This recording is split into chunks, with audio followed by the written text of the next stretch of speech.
Welcome to this very special series brought to you by Straight to the Source and Food South Australia, with support from the Department of Trade and Investment. We're coming to you today from the traditional lands of the Kaurna people, and we'd like to begin by paying our respects to elders past, present and emerging, and we extend that respect to all Aboriginal and Torres Strait Islander people here today. We've taken our studio on the road to Adelaide, where we're catching up with 10 exciting producers from regions across South Australia to find out what puts them at the forefront of creativity and innovation in food production. It's been really fantastic to spend time in South Australia over the last few days. It's really reinforced the diversity that's on offer here and the outstanding quality across the board. You can feel the connection and collaboration between producers, and it's really wonderful because it makes them so much stronger together. Yeah, we've had and heard some fantastic conversations with producers over the last few days, and we're really looking forward to sharing their stories with you. And it's been mighty delicious.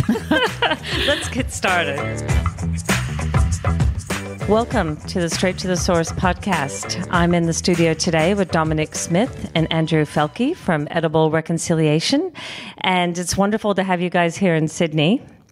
Dom, can you tell us about Edible Reconciliation? So Edible Reconciliation is a company formed by Andrew and myself to try and do some value-added products with native foods.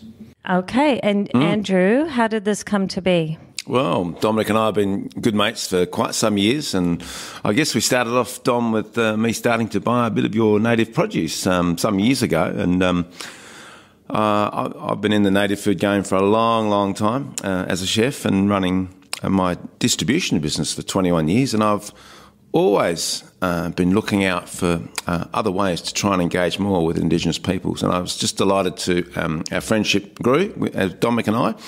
And so we finally said, hey, let's get together and do something.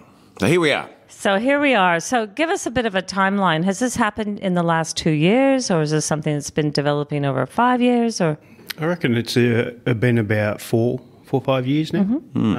Because I actually reached out before I started growing native foods to find out markets and got some expertise to which direction to go. So, Dom, in terms of farming your ingredients and what you're doing, can you tell us more about how you got into farming? So I actually went to Herbre Agriculture High School when I was 12, 13, and I started learning about different farming practices there, so aquaculture, wastewater management and your traditional farming. Then I kind of went from there into a wastewater management course about 8 years ago, and that was aquaponics, and kind of kicked off from there and then started different types. And your farm is located where? Monash, South Australia. And are you from South Australia originally? No, I'm actually from Queensland. Oh, okay. Yeah. And so may I ask, how did you come to set up your farm in South Australia? I moved there when I was 16 and I loved the place. And you fell in love with South Australia? Yeah. I've been in South Australia since I was about 7. And how many ingredients and how are you farming? I think I'm around 10 at the moment, but I'm moving towards 100 to see what works where I am and then keep branching out from there. And all Australian natives? Yeah, at the moment. And can you walk us through what you are growing? So I've got about 2,000 to 3,000 wattle trees in at the moment. I've got lemon myrtle, Muntries, got 2 different types of bush tomatoes. I've got Quandongs growing, and then I'd grow river mint in aquaponics, and then I have 3 different species I'll be doing, which is sea celery, sea parsley, and holy basil in the next couple of months. And Andrew, what were you originally buying from Dom? Oh, gosh. I think it just started out with river mint, didn't it, Dom? Because that's one thing that can grow obviously really well in aquaponics in the warmer country, or warmer weather, should I say, yeah. Yeah, it was river mint, I reckon. And let's talk a bit about your history. You mentioned you were a chef and you've been in distribution for, what did you say, 21 years? That's right, yeah. So obviously as a chef, I've just fell in love with the concept of trying to develop a true Australian cuisine right back in 1985 when I came back from Europe as a young chef. And I just realised, travelling so much in Europe, how much like the French and Italians were so passionate about food in their day. And I thought, we're not like that in Australia, and why? Why don't we have a true Australian cuisine in the modern era? And so I thought, well... What is true Australian cuisine? Let me ask you that. Yeah, well, I think for us to have a true Australian cuisine, it must include a whole suite of Australian native flavours, because to me a cuisine comes from the heart and the home. It's what people cook in the heart, from the heart in homes all over the world. It's one of the greatest hallmarks of any culture, I think, a cuisine. You know, it's food. And it's so connected to culture, food, and the storyline. So yeah, it's really important to, I think, for Australia to develop its own modern Australian cuisine, where we combine the old ancient wisdom with modern techniques. And education would play a big role in that. Absolutely. So I think the whole key is to get our young people in schools. I've developed this education kit which goes out to some schools now, which helps teachers, empower teachers to teach their kids right in year 7 and 8 about Australian native foods. And the challenge is to get every young kid in Australia in the next few years cooking with native foods in home economics in high school. Oh, that's a wonderful goal, isn't it? Isn't it great? And it's, I would imagine, not only cooking, but also for those that don't cook, tasting it. Oh, yeah. You know, understanding what those flavor profiles are. What is wattle seed? What is river mint? You know, not only the culinary application, but what are those flavors when you are on the other end and you're the recipient? So, Dom, do you like to cook? Yes, I actually was a chef in the army. Is that right? Yeah, and I cooked many years before that too. What kind of cuisine do you like to cook? Well, I actually love cooking meat and sauces. Mm-hmm. My son, he's 12, he likes cooking desserts, so he's been using some of the natives. Good balance. Yeah. Actually, I've been watching your socials, and I see the chocolate and river mint go very well together. Oh, yeah, that's definitely on the cards once a week. So where do you see edible reconciliation going? As a business model? Well, right now, we're going to Uluru this week to do cooking demonstrations together and a guest chef dinner for NAIDOC Week as well. But in terms of company future, we are really committed to two main things. One is developing some higher volume value-added native food flavour products that help pull through demand, and then we're really very committed to making sure that demand comes through Edible Rec and its growing indigenous supply chain.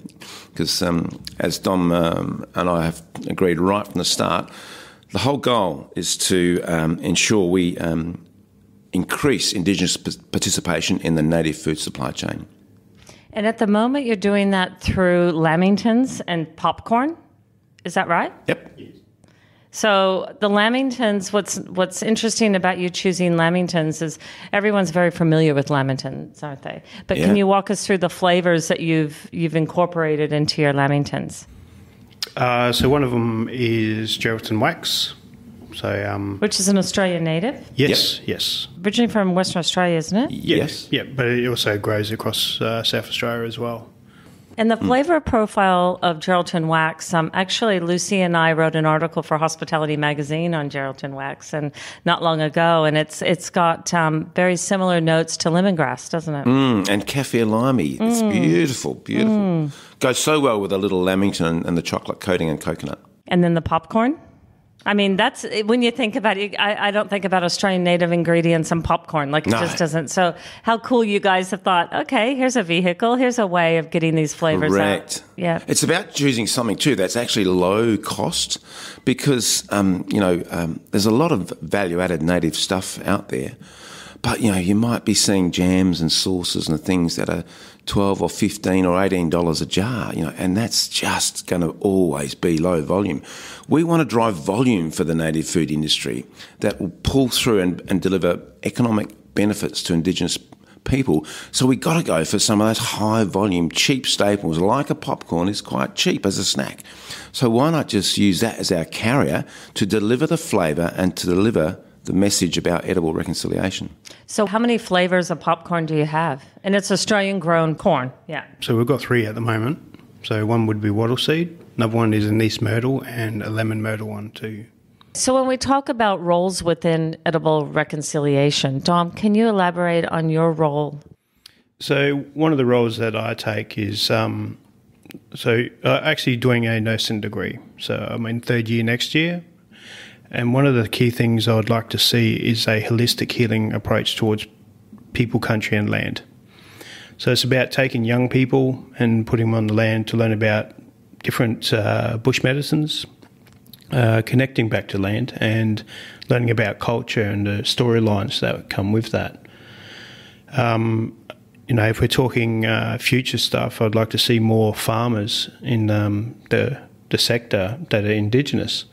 But it doesn't just stop there. It can go into universities or whatever, but it's just got to start. And how long have you had this drive? Is it something you've had from a young boy, or is this something that's come to light recently? The reason I got into business was with this young people focus, because it's about changing mindsets and having generational changes. And Andrew, your role within edible My reconciliation? role as a chef, as I love to cook with these flavours, it's been my passion since 1985, and I bring to the company that passion and drive. And so I'm all about developing new products. I just love developing new ideas and concepts and providing solutions in bigger and bigger opportunities for manufacturing, so we can really pull through larger volumes of native foods, and that will in turn return those benefits back to First Nations peoples. So is your first approach to really look at the national market and see how you can get that distribution happening and then export? Are you looking at export? Yeah, that's on the cards one day. Yeah, definitely. Would love to. Because if we can share... So if we're talking about change and socioeconomic changes for Indigenous people, then we need to have the big markets.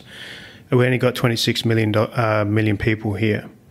If we're going on a world scene, then we're looking at, so there's 7 billion. So it's a definite different market. And to get the volumes needed to help community, that's where we need to go. Yeah.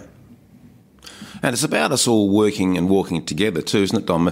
It's not just about Indigenous peoples taking the commercialisation of native foods off and running with themselves. It's not about white Australians doing that. It's about us working together forward to a mutual goal, to mutual success, where we're walking and working together, because that's where the success will come from. So working with non-Indigenous farmers to have Indigenous people go onto land and plant it up would be a great benefit going towards the future. Yep. Absolutely. And then the educational piece, you said you're flying to Uluru and you're going to be teaching a cooking class. We're doing 2 cooking demonstrations for NAIDOC Week, and we have a lovely dinner that we've planned at the Pioneer Hotel in the village. And these cooking demonstrations, are they for consumers? Are they for the general public or for industry? Yes, for the general punters out there, all the tourists and travellers, and we're hoping that they'll, take a packet of lemon myrtle or pepper leaf with them on their camping trip or their travels and put it into a damper when they're cooking out bush. Oh, that sounds delicious. You're making me hungry. It's quite early, and that sounds delicious. So in terms of seasonality, how are you managing the ebb and flow, Dom, of your crops, given what's going on? I mean, I think recently there was a hailstorm. There's been 2. Okay. And So massive rain. Yep. So how are you managing that? Look, it's about just coping with it. There's nothing I can do with it, and it's just go with the flow. Next year's a new year, so you just do what you can. So with the range of the popcorn and the lamingtons, is it your ambition and aspiration to expand those ranges as well as adding many others to the range? Oh, absolutely. Yep, to keep growing the opportunities, just starting with those couple of staples, but there's a lot of other opportunities in almost any sphere of food manufacturing, we think. But it's not just foods. It's about botanicals as well, and the native extracts for the cosmetic industries and pharmaceuticals and all that. That also has a huge potential worldwide. And what's great is that, edible reconciliation is attracting that sort of attention now, where we're engaging with some extract companies who have big clients who are looking to really invest into the source straight to the source, should I say. Yes. Right down to the specific indigenous communities that are growing for their brand. That's where we see some wonderful opportunities for indigenous people. Exciting stuff. Yeah, that is exciting. Yep. Okay, well, watch this space. Yep. I think the old Bush Telegraph is working really well. Some communities are hearing about what Edible Reconciliation is doing and about our design, our intent to build this genuine and transparent Indigenous supply chain. And so everyone needs distribution for their product. And some communities will just be very happy to pass it straight on to a distributor. Some communities might want to do their own value adding and marketing themselves. It's their choice. But what Edible Rec is here for is to help build that supply chain, and for whichever way the community wants to go, or the Indigenous individuals or non-Indigenous Australians getting into the sector, we want to help all where we can. Well, Dom and Andrew, this has been a great morning learning about edible reconciliation. And in terms of, if you had a parting statement or something to leave us thinking about, what would that be? So one of the concepts we're working on is a modern taste with ancient wisdom. I love the sound of that. Ancient taste with modern wisdom. Yes. Yeah. Combining that incredibly old knowledge with modern Australian food and flavours, taking it into the next century. So we think, edible reconciliation, just one bite at a time, can go a hell of a long way. On that note, I think we'll send you back to the airport. You're on your way. Yep. And thank you so much for coming in. It's been just wonderful learning more about your business and seeing you both in the flesh. And we'll see you again down in South Australia. Wonderful. Thank you. Thank you.